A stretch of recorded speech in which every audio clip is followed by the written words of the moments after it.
شہرہ آفاق مصنف امتیاز کلیانوی کی مشہور زمانہ آپ بیتی امتیاز نامہ اب آپ سن سکیں گے آڈیو لائبریری میں۔ پارٹ 58 دنیا کا مہنگا ترین جوس۔ میرے ایک دوست کے توسط سے 2 بندے جرمنی سے ناپولی سیر کرنے کے لیے میرے پاس آئے۔ میں نے حسب توفیق ان کی خاطر مدارت اور خدمت کی۔ ان دنوں میں فیکٹری میں کام کرتا تھا، اس لیے چھٹی کرنا ذرا مشکل تھا۔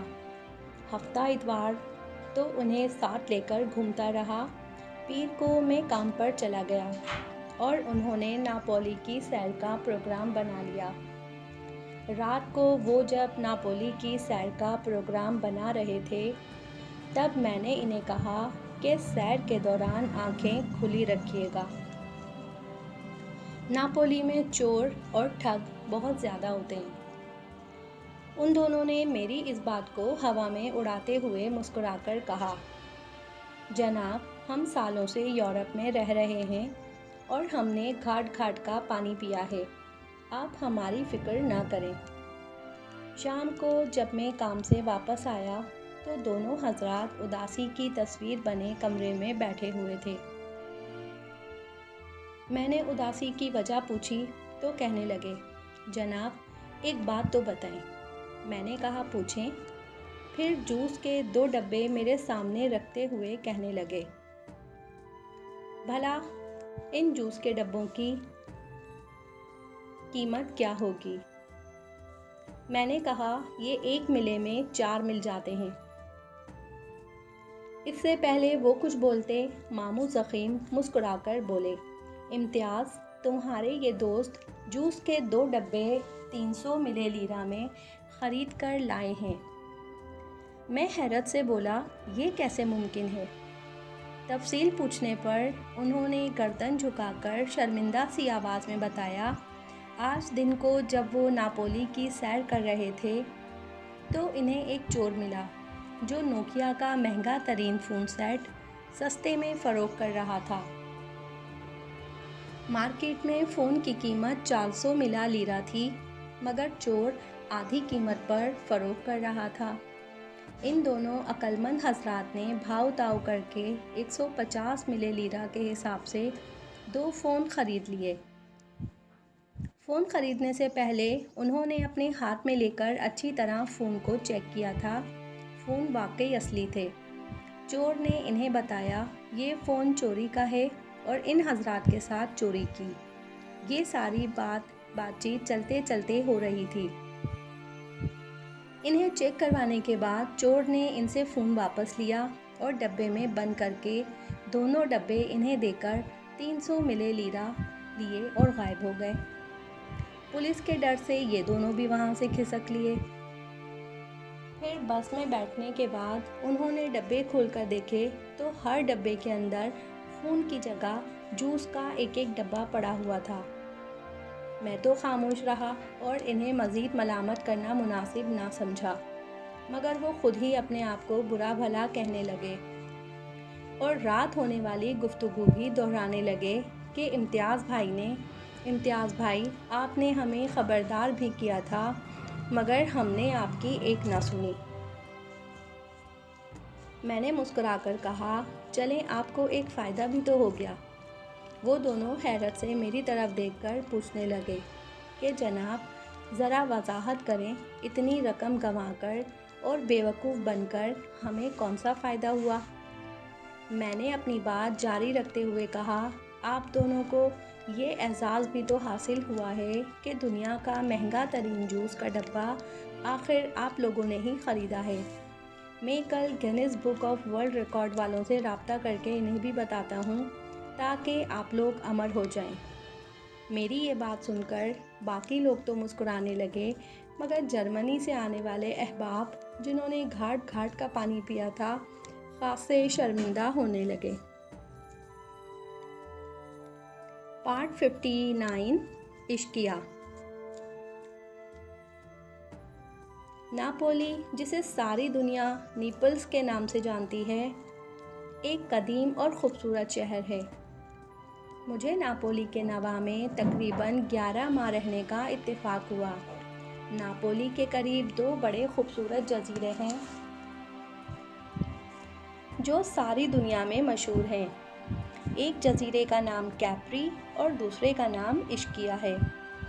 جب فیکٹری میں چھٹیاں تھیں تو میں نے پروگرام بنایا کہ کیپری کی سیر کو چلتے ہیں۔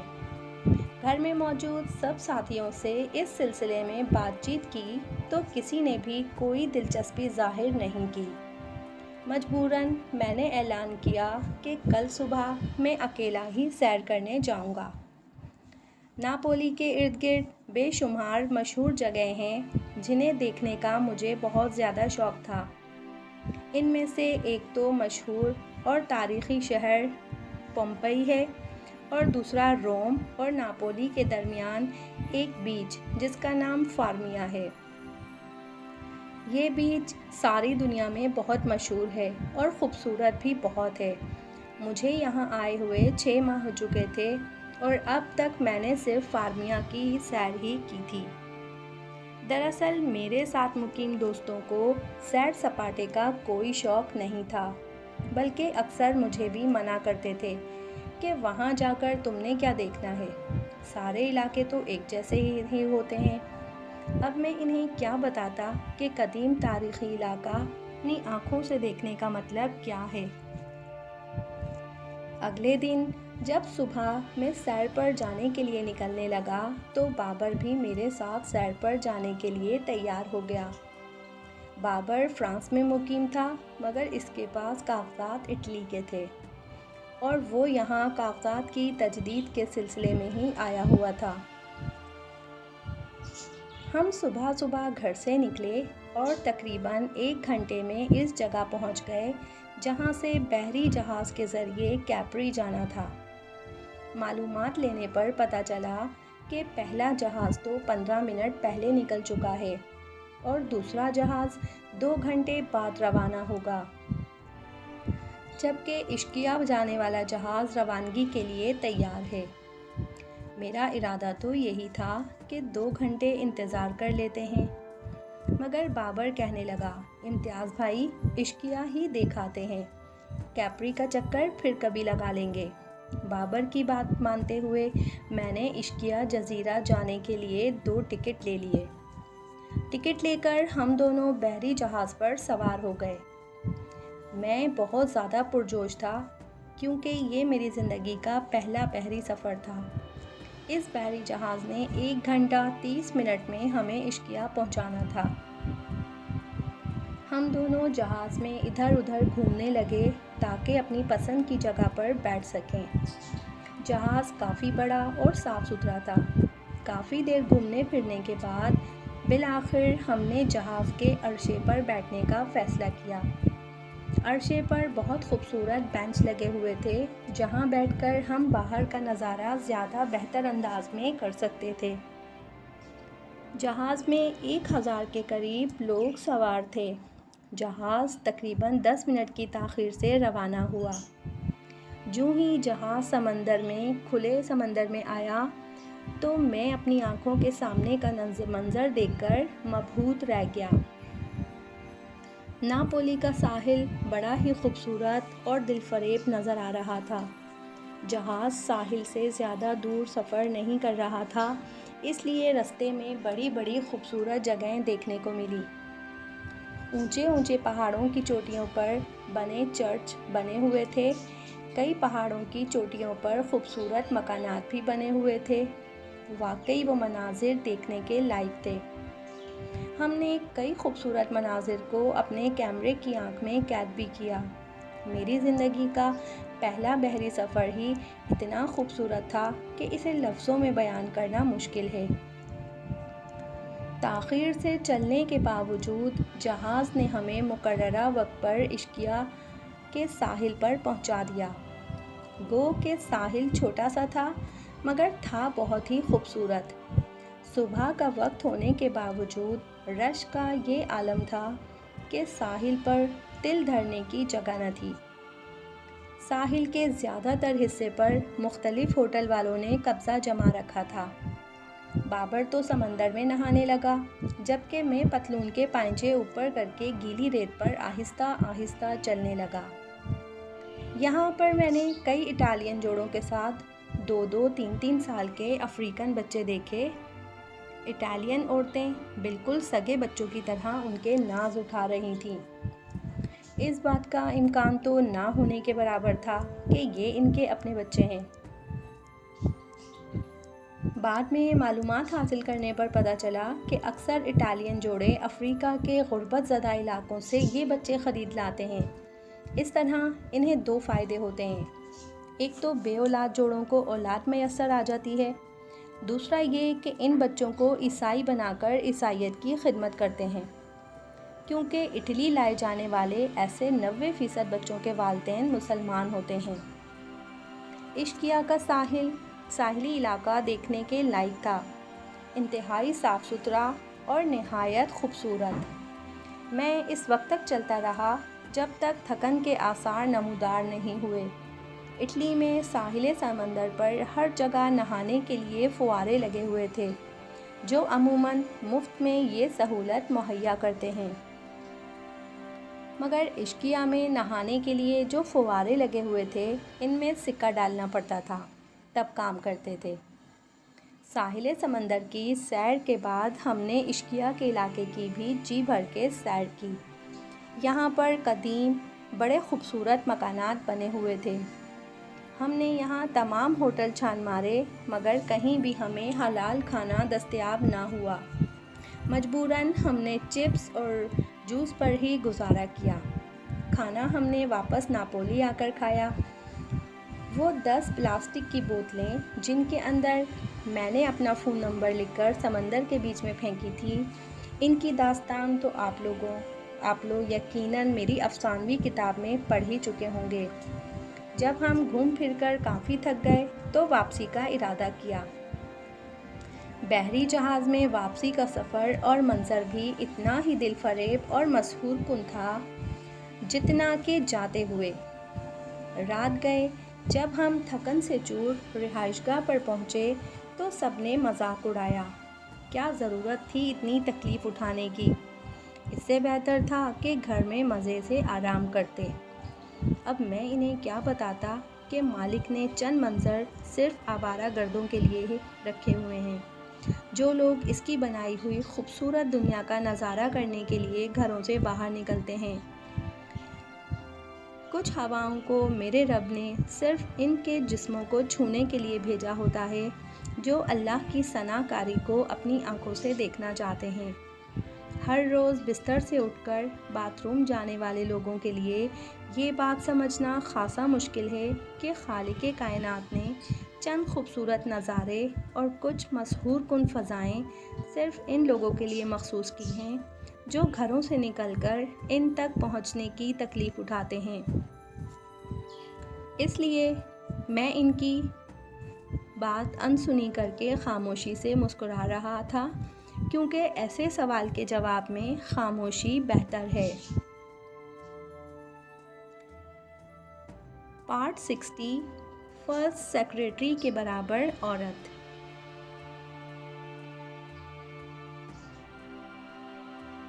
جب میرے پاس اٹلی کے کاغذات نہیں تھے تو بڑی مشکل سے ہاشمی صاحب کی سفارش کروا کر 1 سال کا پاسپورٹ بنوایا تھا۔ ان دنوں اٹلی میں پاکستان کا کوئی بھی سفیر تعینات نہیں تھا۔ ہاشمی صاحب روما ایمبیسی میں فرسٹ سیکریٹری تعینات تھے اور سفیر کے فرائض بھی وہی انجام دے رہے تھے۔ ہاشمی صاحب انتہائی اچھے، خوش اخلاق اور دوسروں کے کام آنے والے انسان تھے۔ میں نے اپنی زندگی میں ایسے آفیسر کم ہی دیکھے ہیں۔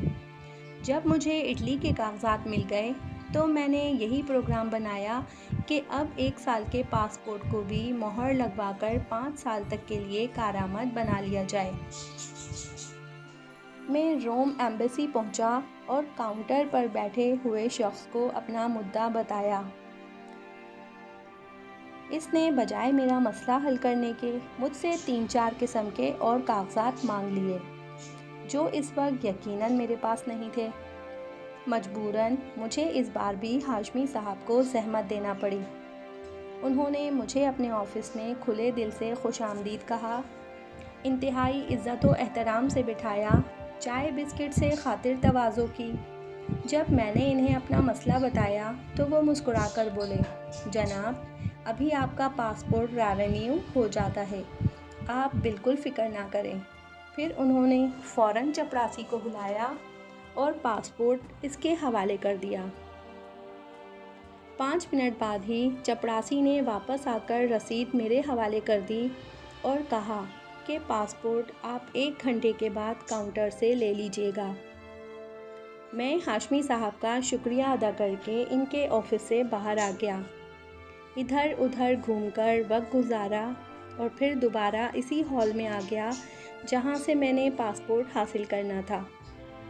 ہال میں میرے علاوہ بھی کئی آدمی موجود تھے، کچھ پاسپورٹ رینیو کروا رہے تھے اور کچھ نئے بنوا رہے تھے۔ میں نے دیکھا ایک کونے میں ایک لڑکا لڑکی پریشان بیٹھے ہوئے ہیں۔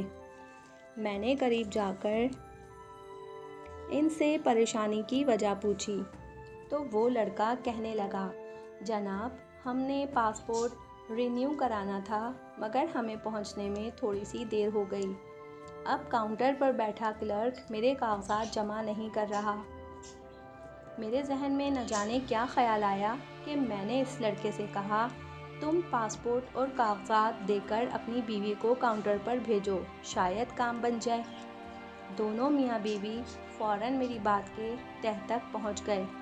لڑکا میرے پاس ہی کھڑا رہا اور اس کی بیوی پاسپورٹ اور دیگر ضروری کاغذات لے کر سامنے والے کاؤنٹر پر چلی گئی۔ اس دن پاکستانیوں کے عورت کے احترام پر حیران رہ گیا، کیونکہ اس عورت کے کاؤنٹر پر جانے سے نہ صرف ان کے پاسپورٹ جمع ہو گئے بلکہ ایمبیسی کی فوٹو اسٹیٹ مشین سے ہی اس کے اصل کاغذات کی فوٹو اسٹیٹ بھی ہو گئی۔ فوٹو اسٹیٹ کی یہ ایک ایسی سہولت اس لڑکی کو مہیا کی گئی تھی جس کا عام آدمی تصور بھی نہیں کر سکتا۔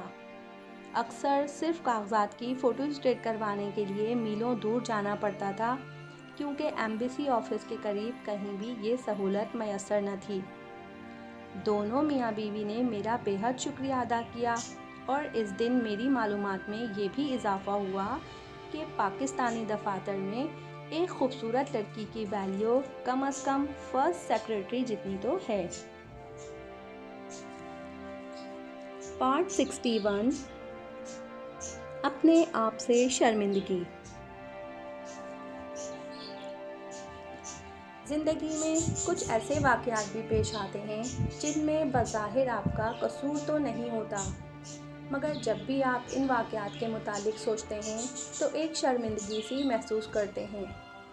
ایسا ہی ایک واقعہ میرے ساتھ ناپولی میں پیش آیا۔ ناپولی میں گجرات کے ایک بندے نے بڑا سا مکان کرائے پر لے کر اس کے اندر کافی سارے بندے رکھے ہوئے تھے۔ 2 بندوں سے کھانے پینے اور رہائش کا معاوضہ بھی دن کے حساب سے لیتا تھا۔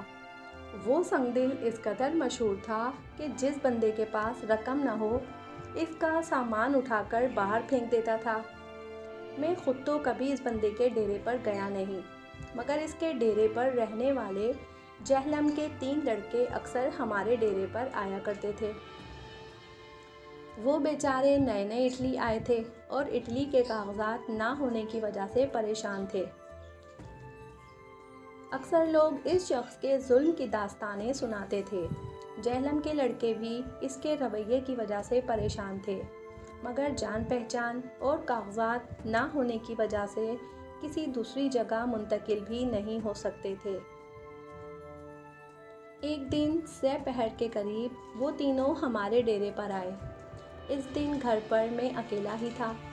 میں نے رسمی طور پر ان سے کھانے کا پوچھا۔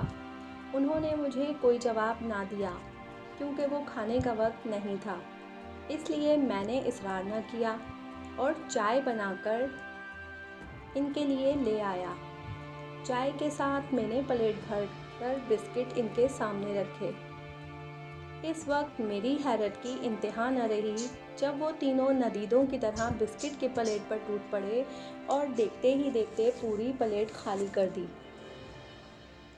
مجھے ان لڑکوں کے ندیدے پن پر بے حد غصہ آیا اور میں یہ سوچنے لگا کہ بندہ ایک بسکٹ کھاتا ہے، چلیں 2-3 کھا لیں، بھلا ایسا بھی ہوتا ہے کہ پلیٹ میں پڑے ہوئے 25 بسکٹ کوئی بندہ سارے کے سارے چٹ کر جائے اور ہاتھ اس وقت تک نہ روکے جب تک پلیٹ خالی نہ ہو جائے۔ وہ بندے تھوڑی دیر بیٹھ کر اپنی راہ ہو لیے اور میں ان کی اس حرکت پر دل ہی دل میں پیچ و تاب کھا رہا تھا۔ یہ بسکٹ والے واقعے کے 15 دن بعد کی بات ہے۔ میں پارک میں بیٹھا کوئی کتاب پڑھ رہا تھا کہ وہ تینوں مجھے دیکھ کر میرے پاس چلے آئے۔ سلام دعا کے بعد انہوں نے جو کہانی سنائی اس نے تو گویا مجھے زمین میں گاڑ دیا۔ انہوں نے بتایا کہ جہاں وہ رہتے تھے وہاں پر رہائش کے پیسے تو انہوں نے ایک مہینے کے لیے دیے ہوئے تھے، مگر کھانے پینے کے پیسے وہ ہر روز ادا کرتے تھے۔ پھر جب ان کے پیسے ختم ہو گئے تو انہوں نے مزید رقم منگوانے کے لیے انگلینڈ میں اپنے کسی عزیز سے رابطہ کیا، جس نے انہیں پیسے بھیج دیے، مگر پاسپورٹ پر لکھے نام اور پیسے ریسیو کرنے والے کے نام میں فرق ہونے کی وجہ سے پیسے انہیں وقت پر نہ مل سکے۔ یہ بات جب انہوں نے مالک مکان کو بتائی تو اس نے کمینگی کا مظاہرہ کرتے ہوئے صاف صاف کہہ دیا کہ آپ مزید چند دن تو یہاں رہ سکتے ہیں کیونکہ آپ نے ایڈوانس میں کرایہ دیا ہوا ہے، مگر آج کے بعد آپ یہاں سے کھانا نہیں کھا سکتے۔ امتیاز بھائی، اس دن جب ہم آپ کے گھر آئے تو ہم 3 دن کے بھوکے تھے۔ ہمارا دل چاہ رہا تھا کہ ہم آپ سے کہیں امتیاز بھائی ہم بھوکے ہیں، ہمیں کھانا کھلا دیں، مگر مروت کے مارے ہم آپ سے کچھ نہ بول سکے اور وہ بسکٹ کی پلیٹ چٹ کر گئے۔ وہ کچھ اور باتیں بھی کر رہے تھے، مگر میں اپنے آپ سے اور اپنی اس دن والی سوچ پر اس قدر شرمندگی محسوس کر رہا تھا جسے لفظوں میں بیان کرنا شاید ممکن نہیں۔ مارے شرم کے مجھ سے سر اٹھانا اور ان سے نظریں ملانا مشکل ہو رہا تھا۔ دراصل زندگی میں پیش آنے والے بے شمار واقعات انسان صرف اپنے زاویے سے دیکھتا اور سوچتا ہے، جس کی وجہ سے اکثر مسائل پیدا ہو جاتے ہیں اور بعض دفعہ بندے کو شرمندگی بھی اٹھانی پڑتی ہے۔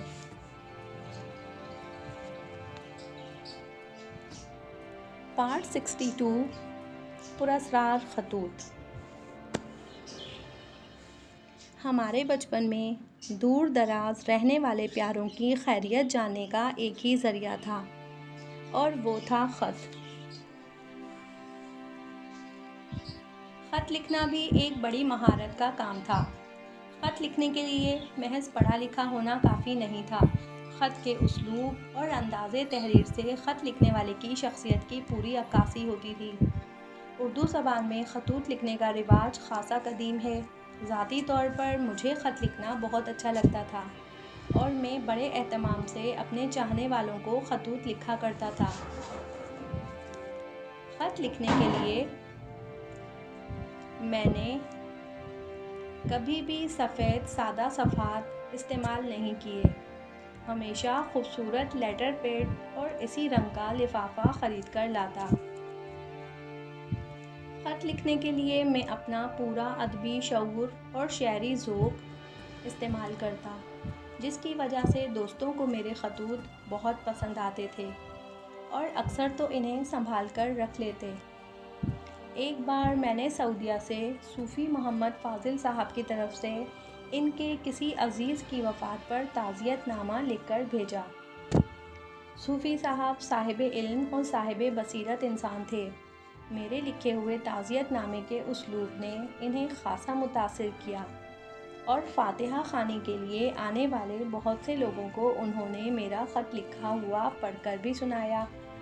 بعد میں ملاقات ہونے پر بھی انہوں نے خود یہ الفاظ کہے کہ کسی عزیز کی وفات پر اتنا اعلیٰ پائے کا اظہار تعزیت میں نے نہ کبھی پڑھا اور نہ ہی کبھی سنا۔ میرا چونکہ ننیال اور ددیال ساتھ ساتھ ہی تھا اور ہمارے تقریباً سارے رشتہ دار ایک ہی گاؤں میں رہتے تھے۔ اس وجہ سے بچپن میں نہ میں نے کسی کو خط لکھا اور نہ ہی کسی نے مجھے۔ میرے دادا جان کے پاس ایک فائل تھی جس میں ابا جی اور چچا بشارت شہید کے لکھے ہوئے خطوط موجود تھے۔ کیونکہ پڑھنے کا شوق مجھے بچپن سے ہی تھا، اس لیے میں نے وہ خطوط بھی کئی بار پڑھے۔ اکثر خطوط ایسے ہوتے تھے جو میری پیدائش سے بھی پہلے کے لکھے ہوئے تھے، مگر پھر بھی خط پڑھتے ہوئے تصورات کی مدد سے ماضی کے ان لمحوں تک جا پہنچتا جب یہ خط لکھے گئے ہوں۔ پہلی بار جب میں سعودی عرب گیا تب میرے دوستوں اور والدین کو خطوط لکھنا شروع کیا اور جواباً مجھے بھی خط موصول ہونے لگے۔ پھر جب میری کتاب چھوٹا منہ بڑی بات چھپی اور میں تھوڑا مشہور ہو گیا تو پھر مجھے جان انجان لوگوں کی طرف سے بھی بے شمار خطوط موصول ہوئے۔ سالوں تک میری یہ روٹین رہی کہ جب کبھی طبیعت زیادہ اداس ہوتی تو اپنے لکھے گئے پرانے خطوط کو ایک مرتبہ پڑھتا۔ اس دور میں خطوط کی مقبولیت کا یہ عالم تھا کہ ہر میگزین اور رسالے نے کلمی دوستی کا ایک سلسلہ شروع کر رکھا ہوا تھا، اور ملک کے دور دراز علاقوں میں رہنے والے لوگ بھی خطوط کے ذریعے ایک دوسرے کے دوست بن جاتے تھے، اور اس دوستی کو کلمی دوستی کا نام دیا جاتا تھا۔ اس دور میں نے بھی کئی کلمی دوست بنائے، اور مجھے یہ بات لکھتے ہوئے فخر محسوس ہو رہا ہے کہ میں نے اپنی طرف سے لکھا جانے والا کوئی بھی خط شاید ہی کبھی ضائع کیا ہو۔ میری طرف لکھے گئے خطوط، دوستوں کے تمام پرانے خطوط ترتیب سے آج بھی میری الماری کے خانے میں کسی قیمتی اثاثے کی طرح موجود ہیں۔ غالباً 2018 کی بات ہے۔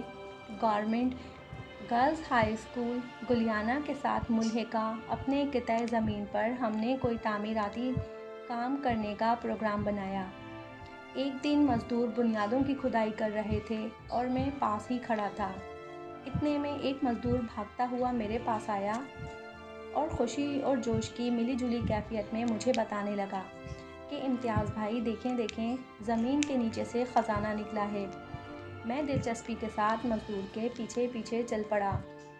بنیادوں کی تقریباً 3 فٹ کے قریب کھدائی ہو گئی تھی۔ کھدائی والی جگہ پہنچ کر میں نے دیکھا کہ نیچے 1 فٹ لمبا 1 فٹ چوڑا مضبوط لوہے کا بنا ہوا ایک صندوق نظر آ رہا ہے۔